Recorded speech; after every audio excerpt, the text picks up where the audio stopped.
This is my Russian-inspired plate carrier, and in today's video I kind of want to talk about how I have it set up and how you can take an impression, what we see in the real world, and adapt it a little bit to airsoft to make it more useful for our purposes.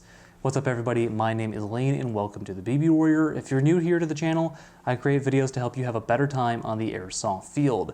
Now this is the Warrior Assault System DCS. This is a plate carrier that was used for a good period of time by the FSB. It's a little bit older, I'd say 2016 to 2019 is when you see a lot of these popping up in reference photos, and I adore this plate carrier. I think of it like the LBT 6094, but a little bit better, a little bit more comfortable. It's got some structure to the cummerbund, which makes it really nice.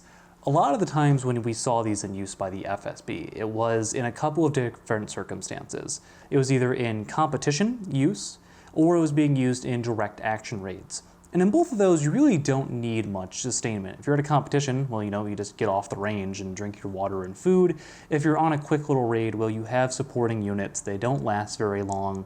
So building them one for one off of what we see in the real world, in my opinion, just isn't practical for a lot of larger airsoft games. If you're going to Milson West, which is 40 hours long, if you're going to Gun Gamers Productions, which is 12 to 24 hours, depending on the format, those competition style kits really aren't going to hold everything that you need. So this carrier is me taking what we see in reference photos, what has been used by the FSB, and adapting it to work in the world of those long form airsoft games. So one of the things you're going to see as we go through the plate carrier is that there is just more stuff on here than you'll see in traditional reference photos. But I wanted to keep it within the spirit of what we saw in the real world as much as possible. So to start with the carrier, the DCS was, again, commonly used for a couple of years. The way that you can tell if you're in the right time period is this Velcro field up here. The old gens have a coyote sort of Velcro on here. On the newer gens, which weren't really used, it is color match multicam. So on the front, I wanted to go with 3 HSGI tacos. These were very commonly used. You saw these all the time. Typically, they wouldn't be real tacos. You see a lot of examples of domestically made ones from like A&A popping up, but HSGIs did pop up as well. Personally, because fake tacos don't have a lot of great retention, I went with real ones here on the front. You'll also see some of them out there in the real world that had the pistol magazines on the front as well. I decided not to go with those. I'm carrying a pistol. All that stuff is going to live on the belt. So nice and simple on the front plate bag. I also have, because it's not technically on a plate bag, my radio set up. And the way that I have the radio is I wanted to maximize the space for the stuff I'll be reaching for regularly. So the radio is actually in a pouch behind the cummerbund. This is something you see with a lot more Western style plate carriers. It was really popularized with like the JPC. So this is a Bees Combat Systems pouch that works for Baofangs, smaller Motorola radios. And then I have that hooked up to a Code Red headset Signal 21 push to talk. That being said, none of this is kosher. However, I feel like for certain things within a kit, things that help you for the world of airsoft, that's okay. Also, getting real Russian radios is very, very expensive, and then they might not work with what other players have. Now, on to the left side, my strong side, the first thing that we have is a Warrior Assault Systems double magazine pouch. Now, this is technically marketed as a double M4 pouch. However, I do have 2 AK magazines in here. The AK mags that I'm using are the Arcturus AK-12 style magazines. These are a little newer than the Impression, but they're awesome. These feed in every AK that I have. They don't have a lot of back and forth wobble. So I love them. What you'd see in the time period is your traditional 74 style magazines, but these are just really, really nice. So I'm willing to deal with that, a little bit of farbness. I will say for the double M4 pouch right here, the AK-12 style magazines are wider than the 74s. So this pouch is stretched out to its limits. I have 2 of the AK-12 mags in here right now, hoping that I can just kind of stretch it out and make it a little bit better. However, running either normal 74 mags or 1 AK-12 mag and 1 74 mag, this magazine pouch is a lot easier to get them out of.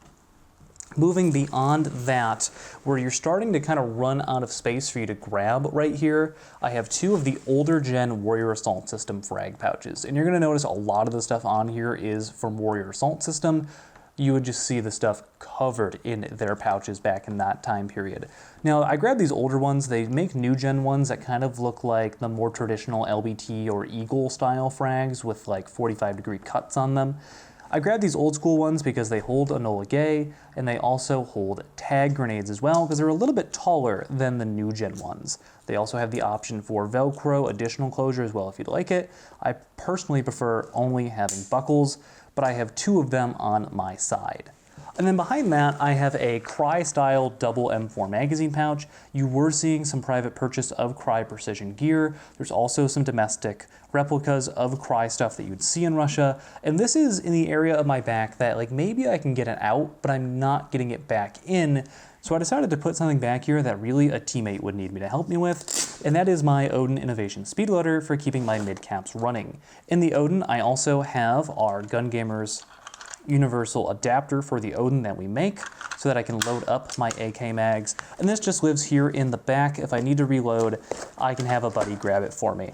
Or, I mean, if I really need to in a pinch, I can grab it, but like, you're not gonna be reaching all the way back here very often. And if you are, it's gonna be a pain to get it back in.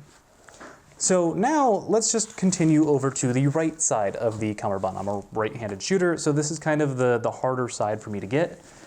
The first thing I have is a tourniquet pouch, and again, this is FARB. This is also from Bees Combat Systems, the same people that make the radio pouch. I'm working on getting a correct one for the kit, but I wanted a tourniquet nice and center. I will keep one on my uniform as well, but I like having one on the plate carrier. I feel like it's a nice touch and only takes up one column of molly. I do have this in Coyote specifically so that it doesn't blend in with everything and it's easier for somebody to find when I am needing respawn. The next thing I have is a smaller general purpose pouch. This is a 3x3, and I don't remember the brand of this one in particular, but this is the GP pouch for stuff that I need regularly. So inside of here, it's not completely full, but I have, you know, little things like food, like what's left over from the last game I was at. I have my headlamp because it was a night game, multi-tool, you know, a little bit of electrical tape, stuff like that. This first pouch is the one that I'm going to need ready access to, and just having those things that are really easy to get. I'll also keep like defog in here if my uniform that I'm wearing doesn't have shoulder pockets or anything like that. This is the quick access one. And then in the back, we have another Warrior Assault System pouch. This is their large general purpose pouch, I believe. It takes up 4x3, and this thing is gigantic. So what lives in here is primarily my night vision. I'll have my PVS-14 in here in a protective case. I'll have my spare batteries for my replica, and then just kind of odds and ends that I won't need super often. If I'm gonna have chem lights on me, I will put them through the molly on the outside, or they'll be dangling off of my gun belt. But that's really what I have on the right side. Underneath, you know, like my hands on the trigger back here, I'm not going to be getting to this side of my body unless it's something that I like desperately need. I'm not in a fight, versus having the other side. This is the stuff that I can easily grab in a fight and still keep my rifle up. And then on the back, I tried to keep things pretty slick, because if I'm at a game where I need to ruck in my stuff, having a cool back panel just makes it a pain in the butt. So this is the Camelback Pack Teen, which you would see a lot with FSB forces throughout the years. It's just a hydro bladder. I mean, they're cool, but like there are better options out there. This can either attach with molly or these little D-rings on here. It's just a neat piece that you would see in that time period. I definitely think there's better options.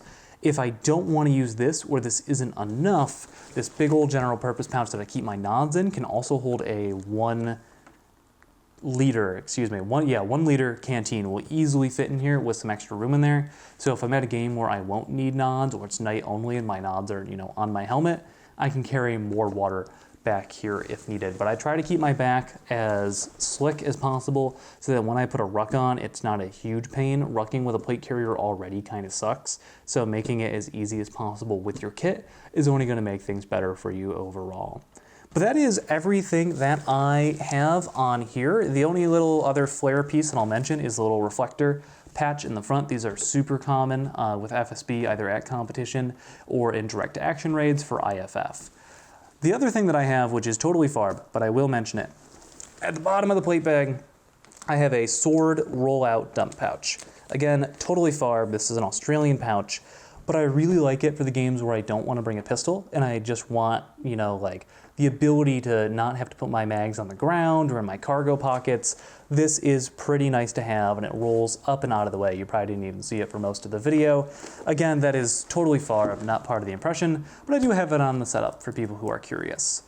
So again, the Warrior Assault System DCS was used for a couple of years. However, they really started to phase out once you started to see domestic production of Western-style plate carriers.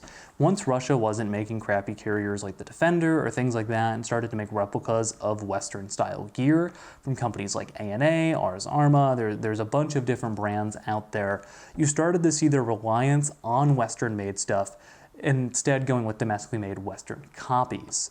So this is from a very specific time in history, but it's a cool kit. Personally, I really like the FSB kits from this era where they were doing all multicam versus what you see today, but I love this thing. This is super versatile. If for whatever reason I didn't want to run it as an impression, this could easily be switched out for, like an M4. The Tacos actually do a surprisingly good job of holding PP19 mags as well, so I'll use this with a sub gun every once in a while. I just absolutely love this setup and thought it'd be a fun video. It's been a hot minute since I've done anything with impressions on the channel as well, so if you want to see more stuff like this, make sure to let me know. Before we go, I do just want to say a quick thank you to all of our channel members who help make this possible. If it wasn't for their support, the BB Warrior simply would not exist. Channel members get some really cool perks, like a guaranteed spot in our Roast My Kit series, being able to see videos early, and more. If you want to learn about that, there's information down in the description below. But my name has been Lane, and I will see you all next time.